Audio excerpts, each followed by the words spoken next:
Lepas tu nanti 20 tahun kemudian anak tu dah besar, buat jenayah, apa-apa jenayah lah. Ya Allah, mak tak sangka kau macam ni. Tak, Mak tak sangka? kau sangka. Masa mak buat yang Alhamdulillah vacation family tu, mak dah boleh sangka. Apabila dia berada dalam keadaan yang mak bapak dia selalu tak pernah tengok dia. Dia pun selalu pergi taman seorang-seorang. Mak bapak kat rumah, anak main je lah seorang-seorang, main basikal seorang-seorang, duduk main taman seorang-seorang. Dah biasa sendiri.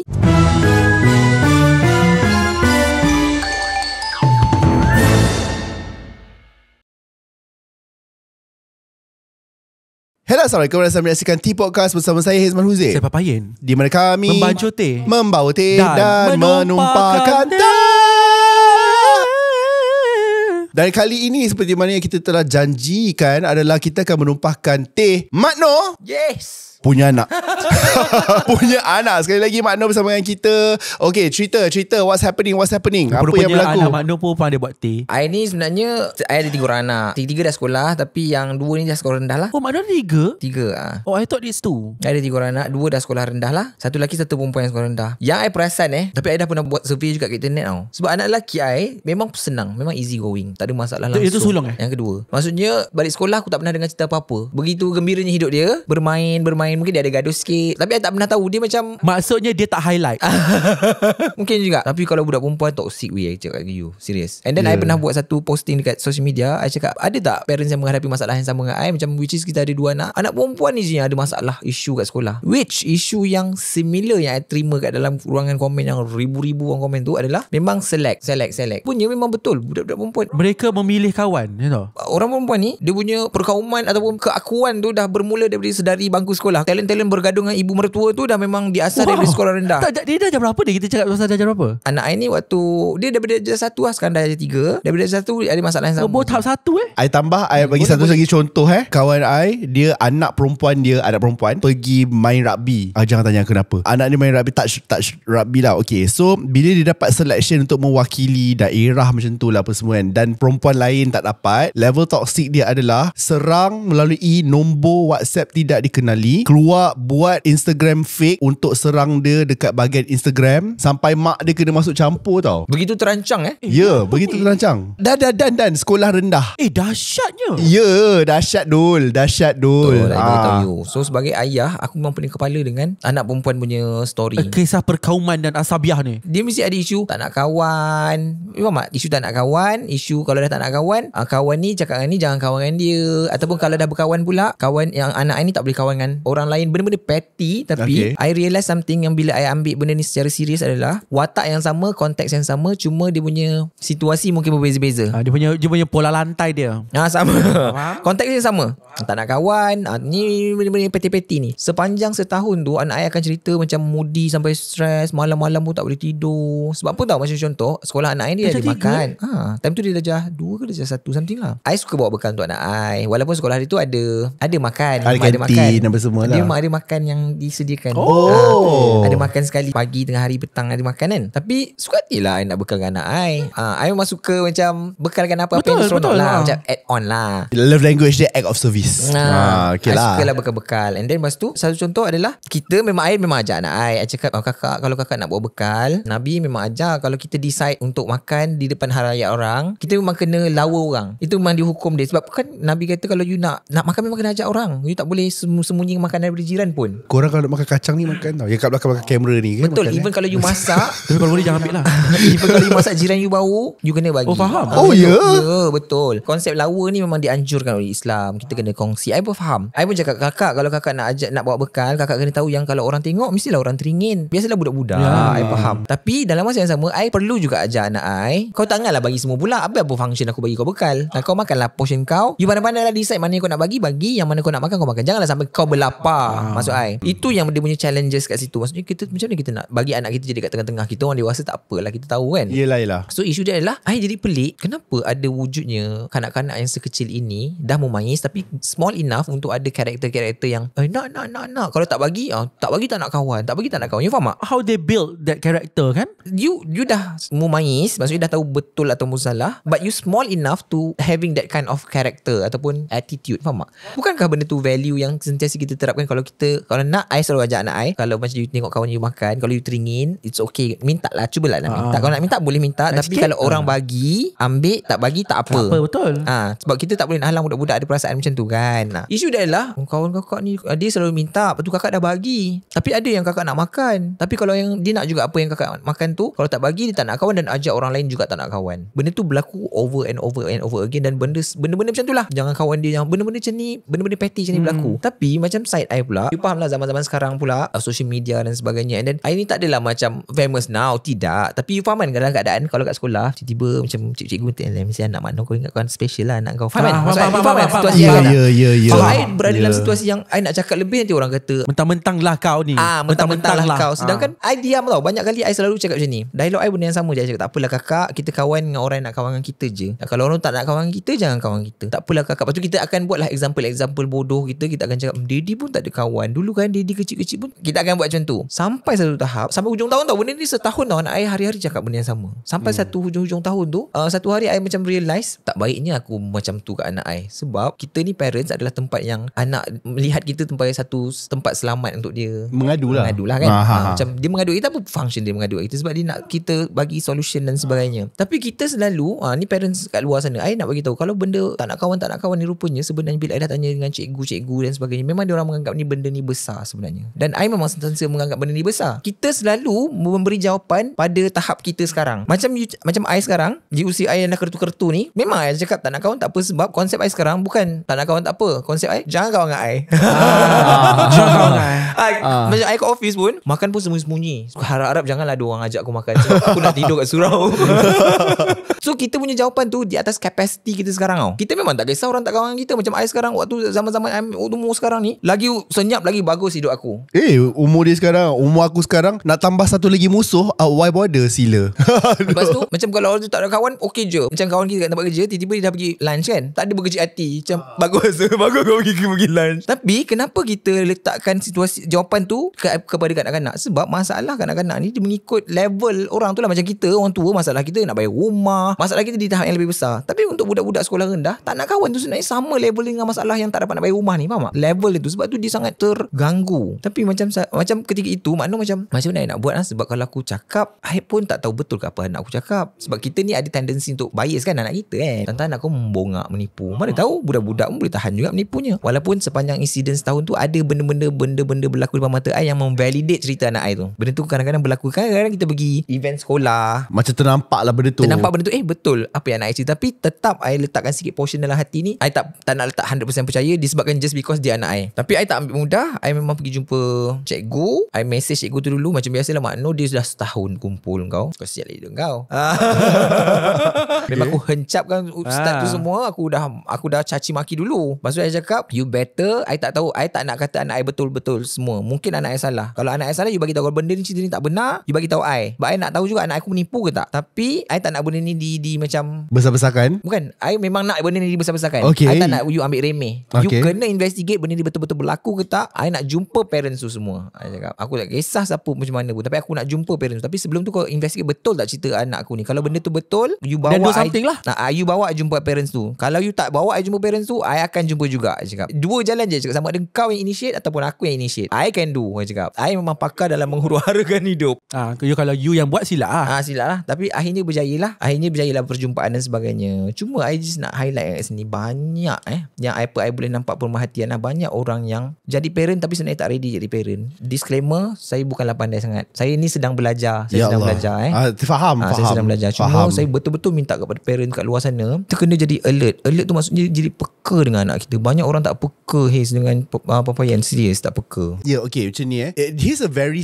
easy indication sama ada you are a good parents or a bad parents. A bad parents will always question themselves, adakah aku ayah yang baik? Adakah aku cukup bagus untuk buat untuk anak aku? Adakah aku buat benda yang betul? Sentiasa question. Now a bad parents, indication dia, ini korang boleh tengok pada diri sendiri adalah orang yang sentiasa rasa diri dia betul, so benda dia buat dah perfect. A good person will always want to perfect themselves. Itu tak kisahlah kau dalam situasi apa pun. Jangan cakap macam kau tak ada anak, kau tak ada hak nak cakap bodoh kali lagi aku ulang, aku bukan lahir daripada tabung uji ataupun keluar daripada buluh betong semalam. Tidak, aku pun adalah anak orang. So aku faham masalah perasaan dia menjadi anak dan berhadapan dengan anak-anak lain yang punya mak bapak. So I perasan benda ni. Mak bapak yang sentiasa tanya, persoalkan diri dia macam mana they want to improve themselves are good parents. Always. So makno jangan risau. If you constantly ask yourselves whether you are a good father, you are a good parent. I rasa macam susah sikit nak berhadapan dengan dunia sekarang ni sebab kita tak align dengan kebanyakan parents kat luar sana. Satu contoh kalau kita pergi kat taman permainan, I selalu jadikan taman permainan ataupun swimming pool, public swimming pool. I pernah buat konten yang cakap, kalau kita nak judge parent tu macam mana, kau pergi public swimming pool kat hotel. Kan kat hotel ada swimming pool yang budak-budak yang tu kan. Kat situ je kau dah boleh tahu dah parent tu macam mana. Kita akan jumpa parent macam mana tahu, yang mak bapak dia ada kat atas, not even ready pun pakaian dia, dengan berkasut, dengan mak dia pakai topi besar macam kau lawa sangat. Dekat IG story, mesti IG story tu dah sama jadi kecil ni. Kan alhamdulillah. Kata apa? Jelujur. Alhamdulillah, vacation, family time. Konon-konon paling misali solehan kau lah. Padahal kau kat atas tu, anak kau kat sini seorang-seorang. Lepas tu apa tau, ni I memang selalu observe sebab kita ada anak kecil, memang itulah tempat-tempat kita pun. Kan akan ada watak-watak macam ni. Ada seorang budak yang kesepian, mak bapak ada kat atas, lepas tu buat ona. Siapa yang buat ona? Anak dia budak tu. Okay. Risau kalau mak bapak buat ona lain. Tak, benda-benda macam ni dia orang tak peka sebab dia orang sedang melahir ataupun membentuk sosok pembuli 15 tahun akan datang. Walaupun benda tu kecil. Contoh kat swimming pool yang air tu kan, akan ada budak yang mana kalau anak orang kat situ kan, dia tolak anak orang, ataupun dia duduk kat swimming pool tu, dia duduk melentang, tak bagi orang lain main. Dan bapak dia macam tak kisah. Bukan tak kisah, tak tahu sebab kan kat atas sibuk IG story. Alhamdulillah. Family vacation day. Vacation day, family time. Tapi anak kau seorang-seorang. Alhamdulillah. Good father #anjay. Duduk kat situ tak bagi anak orang lain main. Lepas tu macam contoh orang lain beratuk, potong. I nak tanya you macam mana karakter-karakter tu boleh terbentuk? Sebab dia satu je. Ni I punya pemerhatian, whether betul atau tak, ni adalah teori I sahaja. Kebanyakan masa I tengok orang-orang yang anak-anak yang ada strong karakter lah, dalam bahasa macam sopan sikit lah, tak nak kita kata beli strong karakter. Teringat tu Laila. Strong karakter ni adalah apabila manusia ni dia ada mode fight or flight apabila dia berada dalam keadaan yang mak bapak dia selalu tak pernah tengok dia pun selalu pergi taman seorang-seorang. Mak bapak kat rumah, anak main je lah seorang-seorang, main basikal seorang-seorang, duduk main taman seorang-seorang. Dah biasa sendiri, dia terpaksa either dia jadi orang yang dibuli ataupun menjadi pembuli. Tapi most of the time diorang akan develop satu karakter yang strong. Sebab itulah boleh potong orang. Faham tak? Macam mana dia boleh ada audacity untuk halang maksudnya macam ni. Faham tak? Akibat daripada dia memang dah terbiasa pergi main seorang-seorang. Kebanyakan budak-budak ni, kelebihan dia orang apa tahu? Dia memang adaptability dia memang sangat hebat, dan dia memang boleh pergi mana-mana, boleh hidup. Sebab apa? Dia orang adalah pemangsa, tapi dalam skala yang kecil lah. Macam contoh kan, kalau macam swimming pool yang apa, slide yang tinggi tu, kan kau orang kena beratur dulu kan. Kadang-kadang ada budak-budak dah beratur ni. Adalah budak kecil yang potong-potong orang. Faham tak maksud I? I nampak benda ni, I tak tahu orang nampak benda tu sebagai besar atau kecil, tapi I nampak kan, kalau umur 8 tahun dia boleh potong orang, potong queue orang, boleh tolak orang. Pada umur 18 dia jadi apa? Sebab perangai dia biasa dia macam snowball effect akan jadi advance. Sebab contoh kalau pro GOL, dia tak macam hari ni dia soleh 15 tahun, dia soleh esok dia ROGOL orang. Dia mesti bermula dengan ada bibit-bibit kecil. Sama pembuli ni, dia kalau dia dah bully tu waktu umur 18 tahun, aku tak percaya, kau tanyalah. Ni mesti jenis picit anak kucing ni. Dan tak ada macam contoh macam domestic abusement kan, macam yang suami-suami yang memukul isteri ni, takkan tiba-tiba dia kahwin dia pukul isteri. It's a development. Lepas tu nanti 20 tahun kemudian anak tu dah besar, buat jenayah, apa-apa jenayah lah. Ya Allah, mak tak sangka kau macam ni. Tak, mak tak sangka. Kau sangka. Masa mak buat yang Alhamdulillah vacation family tu, mak dah boleh sangka. Yang ada pinggan tu bucu je tau. Dekat IG story baru lah estetik. Bucu je baru nampak scramble egg. Alhamdulillah vacation, thank you husband. Lepas tu dekat sausage tu tulis dekat sausage tu location. Location lah. Lepas tu anak kau dekat swimming pool tu tengah membuli orang lain apa semua. 20 tahun kemudian anak kau jadi PROGOL, lepas tu ataupun PMBU bunuh. Kan? Lepas tu macam ya Allah, mak kau aku tak sangka. Ataupun taklah teruk sangat, mungkin hanya hamilkan anak orang lain. Betul. Hanya hamilkan anak orang lain di luar nikah. Tak sangka mak kau macam ni macam tu. Tak makcik, kau sangka je sebab waktu itu kau bodoh. Sebab tu bila I tengok kan, I macam semakin risau sebab I dilihat sebagai parents yang helicopter parent, dan I dicaci lah. Macam kat mana-mana anak aku ada pun aku pergi. I punya pandangan macam ni, dekat rumah anak kita di bawah pengawasan kita kan. Kat rumah satu burung mak pengawasan kita, dekat sekolah di pengawasan guru. The only tempat yang anak kau hanya tunjukkan true colour dia adalah dekat taman permainan. Sebab tu kat taman permainan kau selalu dengar budak-budak cakap kau babi sian kan. Ya doh. Mana mak abang kau? Kalau aku kata anak kau cakap pergi mak, kau tak percaya kan? Sebab anak kau soleh kat rumah kan? Sebab itulah kau kena ada kat taman. Bukan aku suruh kau helikopter. Dia orang tak faham tau. Helikopter parenting ni adalah I tak jadi helikopter parenting, tapi I perlu tahu. Kita macam ni, kita jangan Tak, kita bagi dia analogi sini lah. Ini anak kau. Helikopter tahu helikopter ni. Ni Makno. Apa dia mana dia pergi, anak dia buat benda semua, dia ada dia dekat situ. Macam I kena berada di taman sebab kebanyakan orang betapa dia risau anak dia dibuli, tapi dia terlupa dia perlu risau juga anak kau jadi pembuli. Macam Makno takut dua-dua. I tak nak anak I dibuli juga, tapi aku lagi takut anak aku membuli. Aku lagi takut macam ada tak anak aku cakap pukimak ke babi ke dekat mana-mana kat luar kan. So apa yang I perlu buat, the only thing yang I boleh buat adalah, sebab di depan rumah mungkinlah dia takkan cakap benda tu. So bila dia pergi taman, macam kalau taman ni besar ni, aku kat sini, dia kat sana. Sebab I pun faham budak-budak ni kalau bapak ada kat tepi, anak-anak lain pun macam tak nak main dengan dia kan. Macam bapak kau ada, kesianlah kat dia. Dia pun nak bermain seperti kanak-kanak. I pun faham. Tapi I pun tak boleh let go dia sebab aku nak tahu. I nak tahu sekecil-kecil benda. Sebab I pernah tengok IG story mak ni, anak dia solehah lah adalah IG story. Tapi dekat taman anak dia makan keropok, buang sampah. Umur 8 tahun 9 tahun. I tak boleh terima benda tu. I tak boleh terima sebab tu nilai tau. Itu adalah nilai-nilai. Macam mana anak kau boleh buang sampah mata kata, kau tak ajar ke? Tapi kau cakap anak kau solehah kan. Kalau aku cakap anak kau buang sampah mata kata, kau tak percaya kan? Faham tak? Parents keep on denying sebab dia tak nampak benda apa yang anak dia buat. Sebab itulah I cakap pergilah dekat taman tu, pergi. I tak suruh you duduk tepi anak you main. Jangan. Tapi you duduk kat sini, at least mata you boleh nampak anak you nak buat apa. Anak you ada buang sampah ke? Anak kau ada tak jenis, you tahu tak ada budak-budak yang jenis macam kalau basikal kan, anak kita ada kesian naik basikal, kita nak naik. I tak adalah kata tak okey langsung, biasalah budak-budak. I boleh terima lagi. Tapi I yang tak boleh terima ada, dia tahu tak anak dia yang jenis macam ambil basikal orang, lepas tu yang si owner ni kejar, kita pula tak kecil, sial tu perangai tu. Aku memang benci benda tu. I memang tak suka. Kau tahu tak anak kau buat perangai macam tu, tolong Ini pula skrip yang berlaku 2 minggu kemudian. Tadi 20 tahun kemudian kan? 2 minggu kemudian. Dia buat sesuatu benda semua kan. Skrip dia, makcik tu berkata, tapi anak saya tak macam tu. Tapi anak saya tak macam tu. Kat rumah anak saya baik je. Itu kat rumah.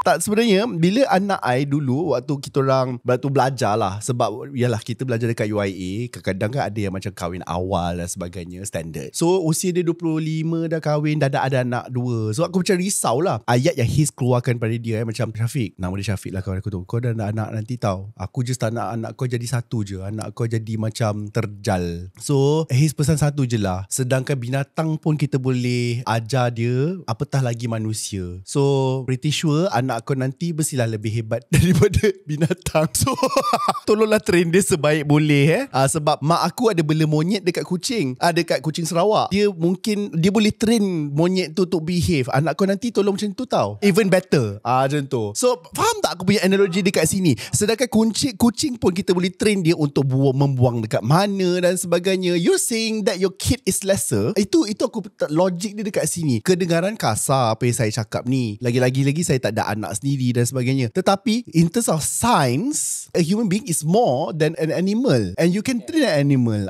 Saya nak ulang balik cerita yang masa saya pernah masuk Motiviral 2018, yang budak-budak datang open house tu. Episod ni kau kena cerita dalam. Budak-budak muda ni tak ada. Okay, cerita ni berlaku 20 tahun lepas. Okay, masa saya buat open house. Korang boleh check balik kat YouTube, tajuk dia Budak-budak Biadab Datang Rumah Motiviral lah. Ada. Masih rambut putih lagi masa tu. Kau tetap nak mention. Tak. Waktu tu dia ada janggut. Ya. Tentu Walid lah. Walid. Okay. Serai hati lah. Ya. Okay. So kisah ni budak-budak tu masa tu umur dia dalam 7, 8, 9 tahun kan. So benda tu macam memang sampai hari ni pun memang tengeng-yang, which is budak tu datang macam mana. Yang ini Mak Noh cerita mak bapak tak ada kan. Mak bapak tak ada kat taman. Mak bapak depan dia tau. Mak bapak depan dia ni. Dia boleh datang ni adik budak-budak ni. Dia rumah papayan lah. Open house. So macam 16 orang budak ni, macam dia macam di department dia. Macam 4 orang main tangga, baling remote, yang lagi 4 orang ambil ketupat lenyit atas kapet. Mak bapak duduk ni, jangan buat macam tu. Atas kapet baru beli dia. Yang lagi 4 orang main mercun kat luar macam nak beruntuh langit aku dengar. Tapi saya nak menjustifikasi dia adalah saya nak validate apa yang Mak Noh dengan Hiz cakap. You know what apa yang diorang jadi sekarang? Apa? Sebab dah 20 tahun kemudian. Dah 20 tahun. Fast forward. Okay, apa? You tahu tak, none of them succeed in life. Ada yang meninggal HIV. Follow up Of course. Sebab Follow up ada data. sebab I know each Pendendam sebab I know each one of them. Wah, ingatkan masuk dalam data nanti ada pipeline. Kan? Ada yang pembuli, ada yang memang di akhirnya memang keluar masuk penjara. Sebab dia orang ni macam, the truth is macam mana, sebab semua parents ni deny. Memang deny macam, oh anak kami tak nakal, anak kami okay, anak kami itu, anak kami ini. And you tahu tak macam mereka-mereka yang memang problematic, sebab budak-budak ni mereka bukan buat kat rumah saya je. Memang mereka problematic pun daripada dalam taman tu pun. So macam dia bermula dengan basikal lajak, kemudian dia beralih kepada motosikal yang merempit. Lepas tu macam dia pass to the generation, which is anak-anak mereka juga dilatih begitu. Skill turun-temurun. Skill turun-temurun. So macam malangnya bakat itu yang diturunkan. Tapi kan I faham tau perasaan you all. Orang yang macam Mak Noh yang sedang membesarkan anak pun macam ada setengah-setengah orang tak berapa terima apa yang I cakap. Maka I cakap nanti kau, macam anak kau baik sangat ke, nanti kau tunggulah anak kau dan sebagainya. Yelah. Apatah lagi orang yang tak ada anak. I memang faham perasaan you all. Macam korang macam seolah-olah tak ada satu, tak ada credibility langsung untuk cakap. Untuk cakap apa semua. Dan kalau anak kau lenyek atas kabel aku, takkan aku tak boleh Ya, cakap. Dan I selalu dapat tau ayat-ayat invalidating yang macam tu. Macam kau tak ada anak, kau tak ada hak nak cakap, kau tak kahwin, kau tak ada hak nak cakap. Dia macam ni tau. Orang-orang yang mengatakan, I dah tak salahkan diri I dah sekarang. I salahkan orang yang cakap tu. Back then I was victimizing, back then aku anggap diri aku ni salah. Tapi aku rasa macam pendapat Waimah daripada sesiapa pun, sekiranya ianya adalah boleh diguna pakai lah, tak kisah datang daripada siapa-siapa pun. Dan saya selalu perasan orang yang invalidate other people punya pendapat tentang sesuatu kan, dia akan cakap macam, contohlah kan, Haze dengan Papayin tak ada anak, tak kahwin lagi, korang tak ada hak nak cakap. Okay, selalunya datang daripada orang yang tidak mahu improve themselves. Sebab kita orang ni adalah pemerhati luar tau. The best people ataupun circle untuk kau dapat point of view yang neutral most of the time. Second, datang juga daripada orang yang in denial. Ketiga, datang juga yang orangnya memang kau punya demeanor asalnya memang dah terjal dan juga degil. Sebab engkau ni, let's say lah, kalau ianya datang daripada seorang Mak Noh sekalipun, yang seorang dah kahwin dan seorang bapa dah ada anak 3 sekalipun, korang akan cakap, kau tunggu nanti anak kau dah besar. Bila anak kau dah besar, kau tunggu nanti engkau dah tak ada, nanti anak kau hidup sendiri. Anak dia dah hidup sendiri dah, kau tunggu nanti anak kau dah tua, ada cucu sendiri. Dia macam ni tau. Kau ada je alasan untuk engkau mengiyakan kau punya ketidakmahuan untuk improve yourself. Full stop. I'm sorry if I have to be the mirror of your reality, tapi macam just stop it lah. Give yourself excuse. What I want from people bila korang tengok T-Podcast adalah potential. I always see potential in people, in my viewers, in my followers and my subscribers. Potential. But this potential sentiasa tertutup sebabkan diri sendiri. The biggest enemy is always yourself. Always fix yourself. Korang kena tahu aku ni kan betapa teruknya aku self-criticize myself. Kau tanya Papayin, I self-criticize myself like hell in order for me to improve myself. So kalau korang nak berpotensi tinggi, silakan. Tapi kan memang macam tu Mak Noh ni macam susah sikit sebab yelah kita, anak kita sedang kecil juga. Kita macam nak cakap pun kita takut juga dan sebagainya. Tapi faham. kat luar sana Mak Noh sebenarnya cuma dalam hati Mak Noh ni cuma mengharapkan kita kena jadi lebih peka. Sebab Mak Noh memang seorang yang peka. I memang seorang yang observant. Mak Noh kalau tengah lepak-lepak ni, I tak boleh jadi, I bila macam kita ada gathering dan sebagainya, I tak boleh jadi seorang yang macam masuk dalam persembangan tu, betul-betul masuk dalam dunia persembangan sampai anak aku tak tahu ke mana-mana. Sebab mata aku mesti nak kena tahu apa anak aku buat apa. Aku macam leka-leka. Tapi I memang tak boleh. Ada setengah orang memang dia boleh je. Dia boleh leka sampaikan dia tak tahu anak dia sedang membuli anak orang. And I rasa sebenarnya parenting ni yang paling mencabar sekali adalah macam mana kita nak exposekan anak kita secukup rasa. Sebab setengah orang dia terlampau sangat pun tak boleh juga. Maknanya bagi satu contoh ada kisah ni lah. Bukan kisah dongeng lah. Bukan kisah ni, kisah betul. Okay. Yelah kita faham lah. Kita bila ada anak kecil, kita tak nak expose kita dengan junk food, processed food dan sebagainya kan. I pun tak suka juga benda-benda macam tu. Tapi I just nak bagi tahu, kita kena faham realiti dunia ni. Anak kita memang selama ni takkan duduk bawah ketiak kita. I ada jumpa budak ni, mak dia begitu sedih sekali apabila dia melihat anak dia minum air kotak yang ditinggalkan kat bus stop sebab anak dia teringin. Yelah, I pun pernah buat. Lepas tu baru mak dia insaf sebab tak pernah bagi langsung. And dia sebenarnya parenting ni is all about you bagi sedikit. Macam contoh kan, waktu kat sekolah kan, cikgu anak I lah, dia waktu parent teacher meeting dia ada highlight macam ni. Cik Mak Noh, anak Cik Mak Noh ni kan kalau macam ada, dia risau. Tapi sebenarnya I tahu kenapa anak I macam tu. Dia kata macam ni, kalau macam kita menang hamper besar, anak Cik Mak Noh tak berebut pun. Kenapa? Ataupun macam kalau contoh, kalau ada orang macam pergi makan-makan, bila ada buka jajan, anak aku takkan datang, nak sikit. Bukan sebab I nak kata anak I macam best sangat, tak. Sebab benda tu dia pernah dapat lah. Actually, you macam tu tak? I tak macam berebut. tu. I macam tu yang berebut tu, tapi I dibesarkan dengan I tak boleh minum air manis, I Faham, tak boleh faham. makan jajan apa semua. So dekat sekolah I adalah orang yang berebut itu. I nampak benda ni kan, bila kita terlampau tak expose langsung, which you tahu sendiri you tak boleh kontrol anak you. Sebab macam contoh pergi taman, you memang well known yang you tak boleh letak anak you bawah ketiak sahaja. Bila anak you dah darjah 3, anak you nak pergi taman, anak you ada kat sekolah, kat kantin dan sebagainya, sedikit-sedikit kita kena expose supaya anak kita tak ada, macam nanti diorang akan develop that kind of perangai macam bila tak dapat dia akan jadi agresif dan sebagainya. So macam mana I taklah macam lemparkan semua dengan jajan-jajan tu juga, tapi at the same time anak I tahu yang benda tu bukan rare, benda tu bukan macam emas. Dia bukan pernah dapat, dia akan dapat je seminggu sekali. Memang I akan bagi, kadang-kadang okey je lah, makan super ring doesn't hurt you lah sebulan sekali. Tapi kalau aku cakap nanti orang aku advice aku, tak, jangan makan jajan. Jangan makan jajan. Taklah sebulan sekali tu okey kot. Okey je. Tapi Sebulan kat sekali. tapi kat sini macam jangan. Nah, kat sini kita jangan makan jajan, kita tak kisah. Tapi lantak kau. Tapi kau akan dapat macam orang macam akulah, yang macam nampak hamper berebut.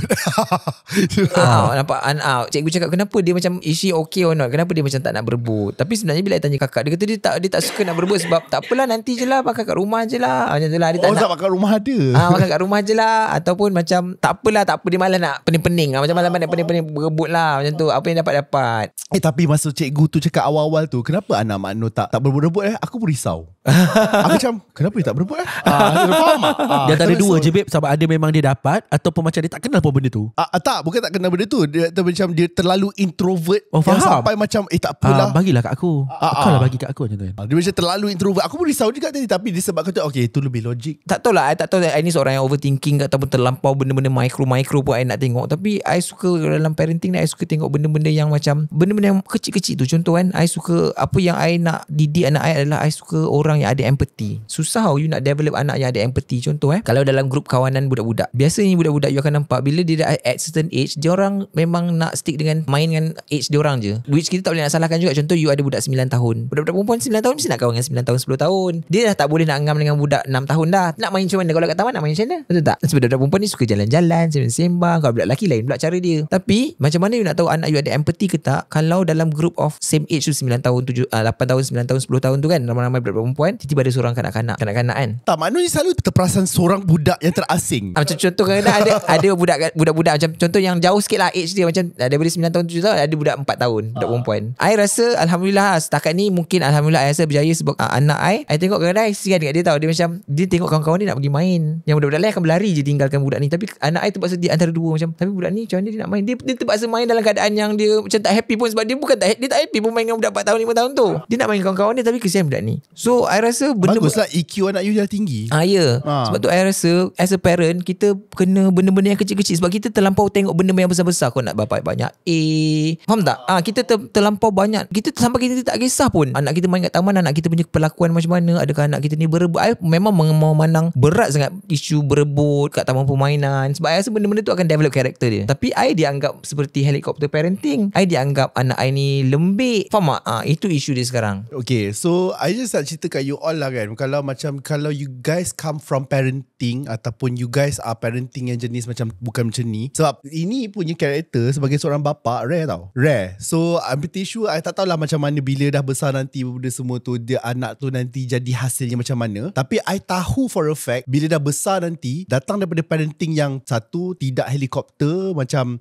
yang you cakap tadi tu lah. Okay, as you all know, saya kan pergi terapi sekarang apa semua tu kan. So ada perkongsian daripada beberapa patient lah, tak ada nama, obviously tak boleh nak disebut lah. So antara perkongsian tersebut adalah bila kita dah kaji, kenapa contohnya dia adalah seorang over people pleaser dan over compensate. Maksudnya dia adalah seorang majikan, kedua adalah seorang pekerja. Sebagai majikan, dia kena bully oleh staff ataupun dia selalu disalahguna, dia ambil kesempatan oleh staff dan sebagainya. Okay, sebagai pekerja, dia selalu diambil kesempatan oleh pekerja-pekerja lain. Okay, so maksudnya itu pun isu dia. Bila aku dengar dan kaji balik kenapa bila kaunselor tu kaji hujung cerita tu, rupa-rupanya dua-dua ada masalah dengan parents. Dua-duanya berusia 30 nak menjejak 40. So ini kalau tidak ada parenting yang bagus, dia akan affect anak korang 20 tahun 30 tahun daripada sekarang. Efek dia adalah ini, mereka menjadi mudah dibuli di tempat kerja, malah sebagai majikan sekalipun, malah sebagai seorang kawan sekalipun. Okay, itu dia punya professional life. Dia punya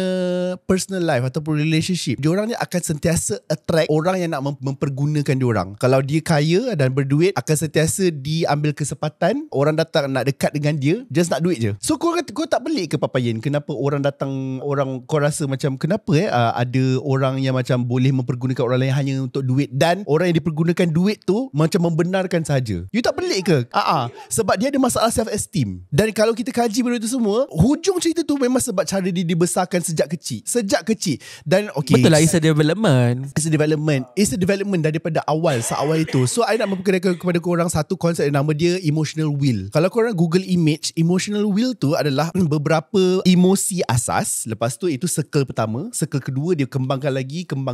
So aku tanyalah kepada patient tersebut, what do you feel about your parents? Dua-dua cakap annoyed. Okay, annoyed. So annoyed tu dekat outer circle. Lepas tu bila ke dalam lagi, sebenarnya dia jatuh bawah kategori anger. Dia marah kepada mak bapak dia. Bila marah tu banyak maksud lah. Apa yang mak bapak kau dulu buat sampai kau jadi macam tu, yang kau terpendam. Dia bukan benci, dia cuma tidak ada hubungan yang rapat bersama dengan parents, sehingga menjadikan beliau, dua orang itu di usia 37-38 nak menginjak 40 ni, menjadikan beliau seorang yang mudah diambil kesempatan oleh orang lain. Itu efek dia tau. Maksudnya betapa besarnya impact waktu kecil tu. Efek dia bukan 2-3 tahun, 30 tahun ke depan. Sampai tua, tak sampai mampus. So sebenarnya bila you cakap macam some parents are not good at parenting ataupun are not built for parents, because kita pernah keluarkan satu episod tu adalah tak semua orang layak menjadi parents. Kita tak boleh pilih parents kita kan. So tapi parents pilih untuk ada anak. Masa Ikin. So cerita dia lah budak Ikin tu kena, dan 5 adik-beradik dia lain kena dera physically and mentally oleh keluarga belah mak dia, saudara kandung lah, dan maknya. Tak tahulah apa isu Ikin sekarang. Dalam komen ada family member dia masuk. Yang saudara tu. Yes. Dia komen apa? Buat fake account. Ayolah kata memerli dan menghamun lah. Memerli dan menghamun. Dekat Papayin punya profile Instagram, TikTok, ada nombor telefon dia tau. Dia memang nak you contact dia. Boleh je. Berani tak? Saja Papayin kan suka gaduh. Tapi Papayin kental. I tak baca komen. Mak dia tak cukup kuat. Dan yang dera tu I dah tahu dah dia duduk mana, dia buat apa kerja dia. Tapi kan sebenarnya kalau kita fikir kan, kalau kita observe betul-betul perangai anak-anak kecil ni, sepatutnya kita kena risau tau. I kalau tengok kat anak-anak saudara I punya cerita-cerita kan, kita sepatutnya kena question tau, kenapa anak-anak sekecil tu ada develop kind. You pernah tak dengar kat sekolah rendah budak minta duit orang? Kadang-kadang darjah 1 tiap-tiap hari minta RM1. Macam mana 7 tahun tu too small untuk ada benda tu? Tak ada something yang trigger dia menjadi macam tu. Apa dosa budak tu? Ada satu cerita pasal minta duit ni. Mama cikgu ajar darjah 1. Okay, Mama pernah tangkap seorang budak ni. Dia pau duit budak. Lepas tu budak ni datang mengadu. Mama panggil budak yang pau duit tu. Kan dulu RM1 yang shilling tu. Yang emas tu. Mama suruh dia pulang balik. Dia kata dia tak ambil. Cari satu badan tak jumpa apa semua. Teka dia simpan duit tu kat mana? Spender dan kasut. Dia simpan bawah lidah. Subhanallah. Dia simpan bawah lidah duit RM1. Darjah 1. Ya, darjah 1. Macam mana dia boleh terfikir? Ya. Maksudnya memang kau dah develop daripada rumah. Bakat tu adalah. Bakat tu dah ada dari kecil. Dan benda tu apa kita panggil tu macam terancang tau. Pathological liar. Tak, maksudnya terancang. Maksudnya kalau aku tertangkap, aku akan buat begini. Macam validate. Budak tu sekolah menengah dengan I. Yes, pembuli. Kau jangan main Papayan dia ada. Aku memang ada data babe. Dia ada database. Sekolah rendah I, my mum ajar kat sekolah rendah yang sama. Sekolah menengah I belakang sekolah. Tak tahulah semua yang macam dah mati apa semua. Kau lenyek kan. Ketupat pun aku ada data 20 tahun kemudian. Apatah lagi sama sekolah dengan aku. Yes. Kau awas kau Tapi gila babi dia punya efek dia adalah macam lenyek ketupat dekat kapet. Penghasilannya mati HIV. Faham tak? Bukan sebab budak-budak ni memang budak-budak problematik. Tapi macam I faham. Tapi macam snowball tu biasanya daripada kecil ni besar ni je lah. Habis terus. Lenyek ketupat dia mati sebab rempit. Macam betul tak? Macam one of the dam ni, masa budak ni after 15 years macam tu, sebab budak ni masa tu umur 10 tau. Masa lepas 15 tahun tu, we gather again dekat taman tu, ada satu event meeting. I tak nak beritahu event meeting apa. Dia dah ada anak tau. Tu tak, macam depan orang anak dia menangis. Baby tau, anak dia macam umur baru 9-10 bulan macam tu. Baru lahir. Dia macam like, dia as a bapak yang macam dulu ni kau lenyek ketupat kat rumah aku ni, dia as a bapak macam like, dia datang meeting sebab anak dia menangis dan dia malu orang tengok ada nangis. Dia tak pandai jaga anak. Dia macam lampang muka anak dia, baby tu, depan I dan depan orang-orang tua yang ada kat situ. You faham tak? Lepas tu macam bini dia datang lari-lari macam, kenapa buat macam tu? Dia angkat anak dia, lepas tu dia lari balik. So I was like macam, sebenarnya memang development daripada kecil kau dah macam tu dah sebenarnya hidup kau. Tak, itu sebab saya cakap benda ni generational. Generation kan kita pernah dengar generational trauma, tapi stupidity pun generational juga. Tak, sebenarnya macam ni lah. Sebab tu orang selalu menganggap makna ni over. Macam benda kecil pun kau nak besarkan. Macam benda tak nak kawan pun kau nak besarkan. Benda-benda kecil-kecil pun kau besarkan. Tapi saya tak melihat benda tu kecil. Sebab saya melihat kalau kau biarkan, kau tak kesian kat budak tu. Kalau kau sayang budak tu, kau tegah dia daripada sekarang supaya kita tidak melahirkan another pembuli. Faham tak? Itu cukup benci. generasi yang lemah. I cukup benci bila orang kata macam biarlah dia budak lagi. Aku dulu cakap bodoh pun mak aku lempang bagi cili tau. Tapi sekarang ni aku cakap bodoh tak kena apa-apa. Tapi macam sampai sekarang tapi macam sekarang macam lahar je mulut aku. But it's okay. Macam gunakan tempat lahar tu yang betul. Kan. Tapi sebenarnya janganlah risau juga. Sebenarnya kita ni manusia biasa yang lain-lain. Kita boleh bezakan benda tu normal atau benda tu tak normal. Kalau macam contoh anak-anak orang lain datang rumah I, kadang-kadang contohlah dia kalau yang ada neurodivergent kan, ataupun kita faham je. kalau macam keadaan tu terlampau ramai sangat, kita pun tak sediakan tempat yang proper. Macam terlampau ramai, kau pun rumah kau kecil ni, kau ajak semua orang datang langsung rumah kau, and then cawan cup kecil ramai-ramai sangat. Okay, tu tumpahlah sikit kat ni aku punya meja tu. Tak adalah multiviral. Okay, faham tak? Kita pun ada level dia. Kita Faham tak? Masuk motif viral pada waktu itu hanya kalau you lenyek kat main tangga, aquarium tu berubah warna daripada clear ke hijau. Sebab kita kena bagi tahu sebab mungkin dia orang rasa kita ni terlampau menganggap nitpicking. Ataupun macam kau takkanlah kau rasa budak tu akan duduk setempat. Kita faham je. Yang normal budak-budak dengan yang masuk dalam akuarium dan memecahkan TV rumah orang. Itu yang kita tak nak. Budak-budak yang tengok kolam ikan berbanding yang masuk sekali berenang dengan ikan. Beza. Tapi at least ikan tu tak mati tau. Ada case dia masukkan kucing dalam baldi. Bukan dalam tong biskut. Tutup, letak mercun. Tutup. Lain cerita. Itu kucing. kita Wow, itu anak kita kena hantar ke dengan Palestin. Mungkin boleh berjuang di sana melawan Zionis. Betul. Ya, mungkin ataupun tak apalah. So budak tu mesti dah Gen Z sekarang kan? Ya. Kawan dia lah kot yang Mungkin tu. Mungkin. Yang lenyek semua. Umur dia orang. Sekarang dekat belakang ni ada banyak Gen Z apa semua So Makno nak gulung ke sedikit. I rasa Makno I bukan a good parent. I sedang belajar juga. Saya menyuruh kepada semua parent sama-sama kita break the cycle, jadi ibu bapa yang lebih baik untuk melahirkan generasi yang lebih baik dan menghentikan generasi-generasi pembuli ni. Sama-sama lah, kita sama-sama. Makno tak boleh buat benda ni seorang-seorang. Kena sama-sama. Maksudnya kita kena peka perkara-perkara yang kecil. Kalau nampak anak Makno buat salah pun, sila bagi tahu juga. Sebab saya tak nak melahirkan pembuli juga. Dan juga dan sebabkan inilah mungkin sebab kenapa orang buat kenduri kahwin, dia tulis kat kahwin tu no children allowed. No child allowed. Pelamin anganku musnah pula. Dan saya baca je salah satu komen tau, yang menghentam tu, kita tahu je kenapa kau hentam. Kau jangan dengan papayan, kau jangan. Kita tahu je kenapa kau hentam. Jangan sampai masuk database papayan. Kau siap. Dan sebenarnya anak kau masuk database.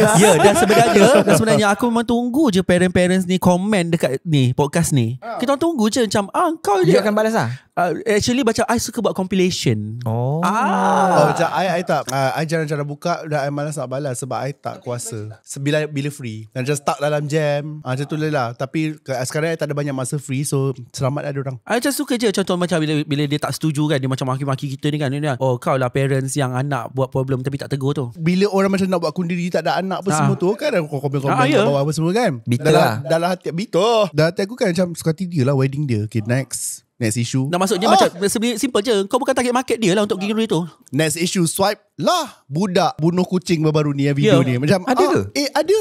Ada lagi video viral yang budak bunuh kucing ada lagi. Ada susah. Benda memang takkan habis sebab yelah dah generation ni dipas begitu. Contoh yang tadi ni, yang lenyek ketupat, lepas tu anak dah besar. Lepas tu anak kau kecil, kau lempang anak kau. Budak tu nanti dah besar sama tau. Lenyek ketupat pula. Lenyek ketupat lah. Mula dengan lenyek ketupat lah. Dia bermula daripada atuk dengan nenek dia tak betulkan bapak dia pula lempang-lempang. Kau rasa dengan tak ada ilmu macam tu menghasilkan anak yang macam mana? Sama generasi kebodohan tu. Sebab tu terma dekat sini jangan membiak. I pernah jadi satu MC wedding. I memang setuju je pasal no child allowed ni. Pergi wedding, I tengah jadi MC. Lepas nikah, resepsi kan, semua hantaran kat atas pelamin, which is the stage pelamin. Parents, dia tak kawal anak dia. Semua budak-budak naik atas pentas bermain dan tendang semua hantaran. Betul, biar je ke? Biar. Aku memang hangin. Aku MC kan, mic kat aku kan. I cakap simple macam ni je. Pada semua ibu bapa, saya mohon sangat untuk ambil anak anda sebelum saya yang turunkan. Sebelum Aku dah tak peduli dah. Lepas tu Mencecek lah mak bapak tu lari pergi ambil anak dia. sebab time tu dah malu. Dah malu lah. Sebab dah malu. Dah malu. Dia kalau tak malu, biar je tu. Main atas pelamin satu hal okey. Tendang hantaran, ramai-ramai tendang. Siapa ajar kau ni? Mana development yang kau dapat? Mana dapat? Orang yang sepatutnya mengajar kau ni buat apa ni? Mana dapat dia? Tendang hantaran, tendang hantaran tu mak sampai bapak dia jatuh. buat apa? Itu macam Waktu tu. tak, masing-masing tengah makan. Bila I sebut tu, barulah macam masing-masing ni menggelabah bangun ni. Ada dalam 6-7 orang budak atas tu. Ya Allah, ramainya bapak. Tapi memang tu yang I cakap, ada banyak orang yang ada kebolehan yang bila berborak, dia masuk dalam dunia borak dia tu sampai terlupa anak dia. Itu memang ramai I tengok. Macam I macam tak ada kebolehan tu. Sebab kalau selagi anak aku ada, I macam jiwa aku macam aku tak tahu anak aku buat apa. I macam tak boleh, mesti nak kena. Tapi dalam keadaan kelompok-kelompok parent macam tu, I akan dipandang remeh, dipandang hina lah. Sebab Oleh parent lain. macam lah, kau relax anak-anak tu biar je, tak payah ni sangat, nanti biarlah dia pandai lah. Padahal anak dia tengah ni merembat basikal anak orang. Faham tak? Faham. Tapi I memang tak boleh. Kalau anak I, macam kalau anak I bersama, macam contoh kita podcast ni, anak I ada, aku tak jadi podcast tau. So aku macam mata kat sini, asyik nak tengok. I takut anak I buat apa kan, macam tu. Dan I pula akan faham je kalau itu berlaku. Anak you akan masuk kat sini. Podcast sekali. Betul. I pun tak boleh. I tak supaya boleh mudahkan you nak kerja. betul. Sebab tu lah I rasa macam, I rasa kena peka je. Budak-budak ni dia tak salah pun sebenarnya. Kita yang kena tegah dia daripada kecil sebenarnya. Kalau dia baru sikit bibit-bibit tu masih boleh dibentuk sebenarnya. Baik, terima kasih. Itu je. Dah cukup. Baik, Papa Yin, kita macam jangan risau selepas ini kolaborasi saya dengan Papa Yin dengan Mak Noh ni akan berterusan lagi. Bukan di T-Podcast. Kita akan tengok di podcast Mak Noh pula. Apa nama Mak Noh? Merentan Studio. Kat situ komen merentan boleh. Walaupun Mak Noh tak kuat nak baca komen. Faham. Okay, so kami pula akan muncul dekat podcast Mak Noh, Merentan Studio. Merentan Studio yang mana kami akan merentan di sana pula lah. Betul. InsyaAllah tidaklah kot korang kenalkan kita orang kan bijak. Kita mana tu suka merentan? Tak adalah. Tak adalah, tak suka lah. Tak pernah marah. Tak pernah pun cakap bodoh kat podcast. Tak pernah. Kita cakap baik-baik je. Okay lah. Papa Yin, kita akhiri kita punya T-Podcast ini. Sekali lagi pesan ni kita orang akan pergi nanti kat situ. Okay, so kita akan akhiri T-Podcast kita dengan terima kasih kerana menonton T-Podcast bersama saya Ismail Huzair. Saya Papa Yin. Kepada kami Membaca teh, membawa teh dan menumpahkan teh. Terima kasih Mak Noh. Sama-sama. Thank you tak juga. masuk pula vokal tu. Aku dah vokal dah harmoni dah. Aku lupa nak Faham. suruh Mak Noh cakap.